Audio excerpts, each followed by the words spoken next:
ও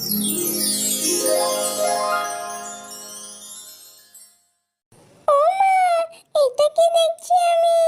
কাল যে জায়গায় ফুল রোপণ করেছিলাম সে জায়গায় এখন কেকের গাছ হয়েছে। এর জন্য সেই গাছটা আমাকে বারবার বলেছিল গাছের ফুলটা নিয়ে যেতে।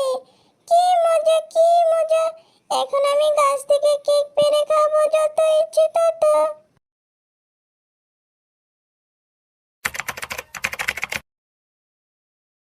কি মজা লাগছে, আমার খুব মজা লাগছে। আজ মা আমাকে কেক খাওয়ার জন্য টাকা দিয়েছে। কত কান্নাকাটি করার পর অবশেষে মা আমাকে টাকা দিয়েছে। আমি মজা করে কেক খাবো। কি সুন্দর ঘ্রাণ আসছে না? আরে আরে আরে, আমার এত সুন্দর শখ করে কেনা কেকটা মাটিতে পড়ে গেল। এবার আমি খাবো কি? এই শিকড়ের বাচ্চা, শিকড়ের জন্য আমি ওষুধ খেয়েছি। আমার কেক কত কষ্ট করে মায়ের কাছ থেকে টাকা নিলাম, আমি কেকটা কিনে খেতেও পারলাম না। আমার কেক!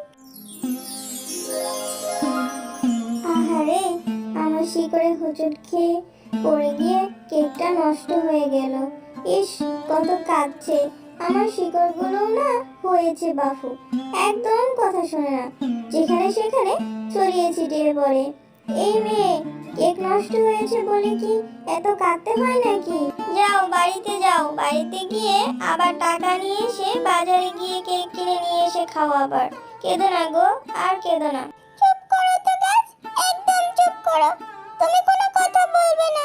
তোমার শিকড়ে হোঁচট খেয়ে তো আমি পড়ে গেলাম, আর পড়ে গিয়ে আমার কেকটা নষ্ট হয়ে গেল। আর তুমি কিনা বলছো টাকা দিয়ে কেক কিনে খাওয়ার কথা? কেক কিনে খাওয়ার টাকা কোথায় পাবো শুনি? এই একটা কেক আমি কত কষ্ট করে কিনেছি জানো? আমার মা অন্যের বাড়িতে কাজ করে একটা কেকই আমাকে কিনে খাওয়াতে পারে না। কত কান্নাকাটি করে, কত কষ্ট করে মায়ের কাছ থেকে টাকা নিয়েছিলাম। আবার কি মা আমাকে টাকা দিবে কেক কেনার জন্য? আমরা কি বড়লোক? আমরা তো গরিব। এত টাকা কোথায় পাবো আমরা? হলো না, আমার কেক খাওয়া হলো না। আহারে, মেয়েটার কথা শুনে মনে হচ্ছে মেয়েটা ভীষণ গরিব। আমার শিকড়ে হোঁচট খেয়ে তো তার কষ্ট করে কেনা কেকটা নষ্ট হয়ে গেছে। এবার আমি তাকে আবার আগের আনন্দ ফিরিয়ে দেব। আর অনেক দিন হলো আমি কোনো গরিবকে সাহায্য করি না। আজ যখন সুযোগ এসেছে, এখনই তাকে সাহায্য করব আমি। শোনো মেয়ে, আমার জন্য তোমার কেকটা নষ্ট হয়েছে তো, তবে সে প্রতিকার আমিই করব। এই আমার গাছের উপরে যে একটা ফুল দেখতে পাচ্ছ, এই ফুলটা তুমি বাড়িতে নিয়ে যাও, তোমার সব সমস্যার সমাধান হয়ে যাবে।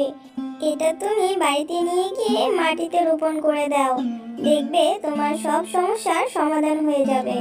ঠিক আছে, তুমি যখন এত করে বলছো, তবে তোমার ফুল আমি পেড়ে নিয়ে যাব, আবার তোমার কথা মতো রোপণও করব। যাও।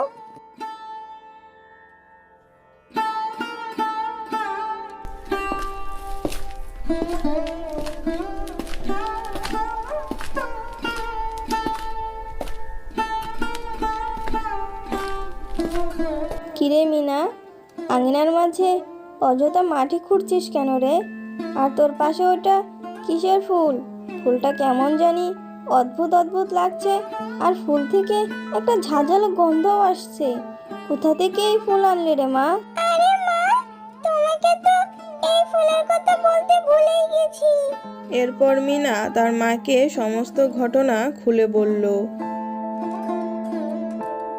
তোর মাথা ঠিক আছে রে মিনা? এইসব কি বলছিস? গাছ আবার কখনো কথা বলে নাকি? শরীর খারাপ হয়েছে নাকি তোর? এসব উল্টাপাল্টা কথা বলছিস? শোন, এসব দিনের বেলা স্বপ্ন দেখা বাদ দিয়ে যা, ঘরে যা, ঘরে গিয়ে পড়তে বস। আমি পুকুর থেকে পানি আনতে গেলাম, গাছ নাকি আবার কথা বলে। মেয়েটার মাথা গেছে একেবারে। এরপর মিনা গাছের কথা মতো ফুলটি রোপণ করলো।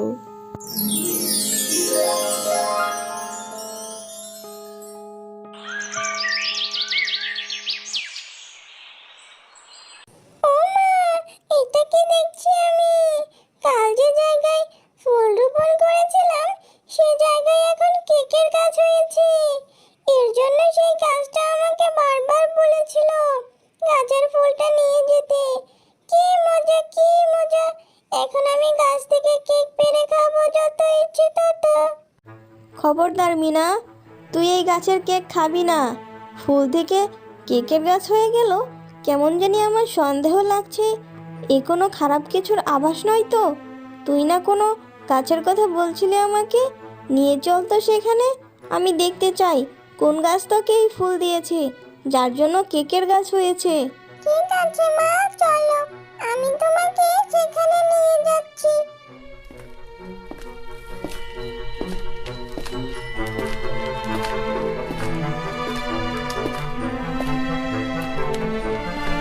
এই যে মা, এই সেই গাছ, যে গাছটা আমাকে ফুল দিয়েছিল।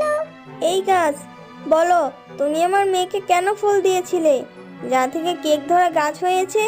কোনো খারাপ উদ্দেশ্যে আমার মেয়েকে ফাঁসাতে চাইছো নাকি? হ্যাঁ, নিশ্চয়ই এই কেক খেলে আমাদের কোনো ক্ষতি হয়ে যাবে। না না গো, তুমি সম্পূর্ণ ভুল বুঝছো আমাকে। তোমার মেয়ের মুখ থেকেই শুনেছি তোমরা নাকি খুব গরিব, তাই তো ওই ফুলের মাধ্যমে যে গাছ হবে সেই গাছে কেক ধরবে, আর সেই কেক তোমরা খেতেও পারবে আবার বিক্রিও করতে পারবে। এতে করে তোমাদের অভাব দূর হয়ে যাবে। আমার কোনো অসৎ উদ্দেশ্য নেই গো, বিশ্বাস করো আমাকে। সত্যি তুমি আমাদের সাহায্য করার জন্য কেকের গাছ দিয়েছো? তুমি খুব ভালো। আমি অবশ্যই গাছে ধরা কেক বিক্রি করব আর আমাদের সংসারের অভাব দূর করব। তবে হ্যাঁ, ওই কেকের গাছে দুইবার কেক ধরবে, রাতে আর দিনে। দিনের কেকগুলো বিক্রি করবে আর রাতের কেকগুলো ভুলেও ছুবে না আর খাবেও না, বুঝেছো? যাও, তোমরা এখন বাড়ি ফিরে যাও।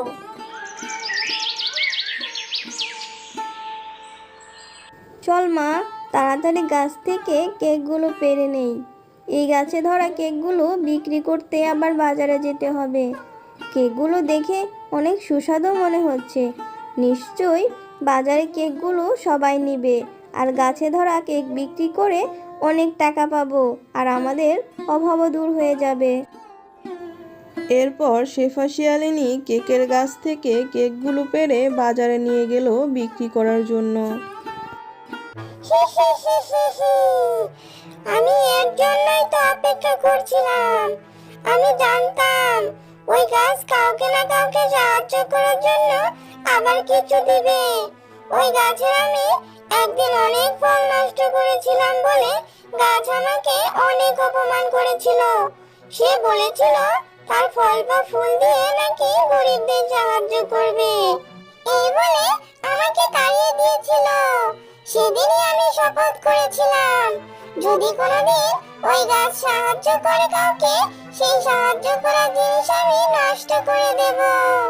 আজ ওই শেফার মেয়েকে কেকের গাছ দিয়ে সাহায্য করেছে, তাই না?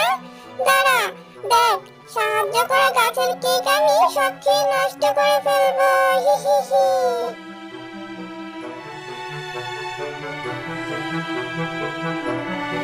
এই তো, এই সেই কেকের গাছ।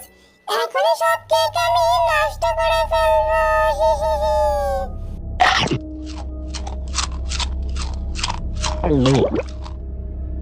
আহ! এ কি হলো আমার? আমার মুখ দিয়ে রক্তবমি কেন শুরু হলো? আমার ভেতরটা জ্বলে যাচ্ছে গো। গাছে ধরা কেক খেয়ে আমার এ কি হলো? এ বাবা, আমাকে বাঁচাও! আহ! গেল গেল গেল রে, আমার ভেতরটা জ্বলে পুড়ে ছাই হয়ে গেল। বাঁচাও, বাঁচাও আমাকে! আমি আগে থেকেই জানতাম আমি কাউকে সাহায্য করলে সেই সাহায্য করা জিনিস নষ্ট করে দিবি। তাই তো বুদ্ধি করে এই কেকের গাছে রাতের কেকগুলোকে আমি বিষাক্ত করে দিয়েছি। ঠিক হয়েছে, এবার উচিত শিক্ষা হয়েছে তোর। কেকগুলো খেতে সত্যিই অনেক মজা, আর কেকগুলো বাজারে অনেক ভালো দামে বিক্রি হচ্ছে। এবার আর আমাদের কোনো অভাব থাকবে না মা। এরপর থেকে মিনা ও শেফা শিয়ালিনী অনেক সুখে বসবাস করতে থাকে। বন্ধুরা, আমাদের গল্পটি তোমাদের কাছে কেমন লেগেছে কমেন্ট করে অবশ্যই জানাবে। যদি গল্পটি ভালো লাগে তাহলে আমাদের পাশে থাকবে। নতুন নতুন আরো গল্প পেতে আমাদের চ্যানেলটি সাবস্ক্রাইব করে বেল আইকনটি টিপে দেবেন। ধন্যবাদ।